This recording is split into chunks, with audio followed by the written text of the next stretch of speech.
அகத்திய முனிவனாம் தமிழ் முனியின் பாதம் தொட்டு என் உரையை தொடங்குகின்றேன். பெரியாழ்வார் பெற்ற பெண் கொடியாகிய ஆண்டாள் அருளிச் செய்த திருப்பாவை பக்தர்கள் நாள்தோறும் விடியற்காலையில் 30 பாடல்களையும் பாடுதல் நல்லது. அவ்வாறு பாடுபவர்கள் திருமாலின் திருவருளை பெற்று இன்புறுவர் என்று அம்மையாரே கூறியுள்ளார்.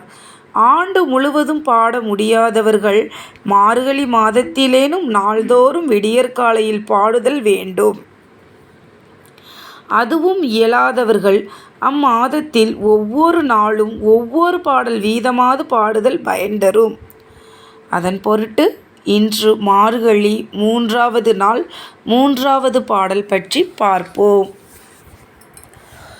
ஓங்கி உலகளந்த உத்தமன் பேர்பாடி நாங்கள் நம் பாவைக்கு சாற்றி நீராடினால் தீங்கின்றி நாடெல்லாம் திங்கள் மும்மாரி பெய்து ஓங்கு பெருஞ்செந்நெல் ஊடு கயலுகள பூங்குவளை போதில் பொறிவண்டு கண் படுப்ப தேங்காதே புக்கிருந்து சீர்த்த முளை பற்றி வாங்க குடம் நிறைக்கும் வள்ளல் பெரும் பசுக்கள் நீங்காத செல்வம் நிறைந்தேலோ எம்பாவாய்.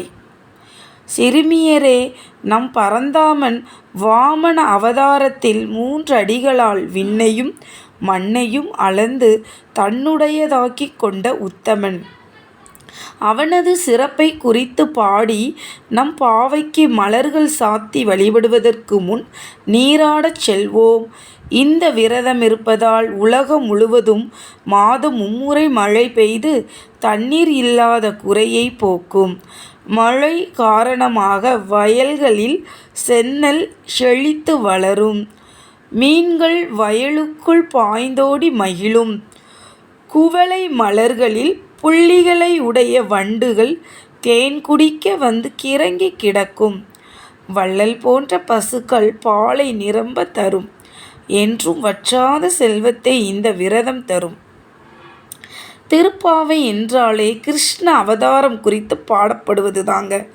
அதிலே முதல் 10, அடுத்த 10, அதற்கடுத்த 10 என 3 பிரிவாக்கி அதற்குள் ஒரு பாடலில் வாமன அவதாரத்தை பாடுகிறார் ஆண்டாள். திருமாலின் பாதம் பட்டால் மோட்சம் நிச்சயம்.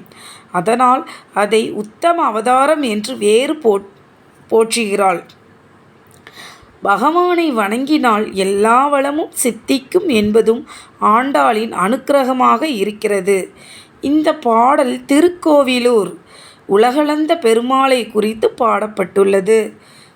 சரிங்க, அடுத்த நாள் அடுத்த பாடலை பற்றி பார்க்கலாம். நன்றி. நான் உங்கள் தமிழ் மாணவி முத்துவேல் கல்கேன்.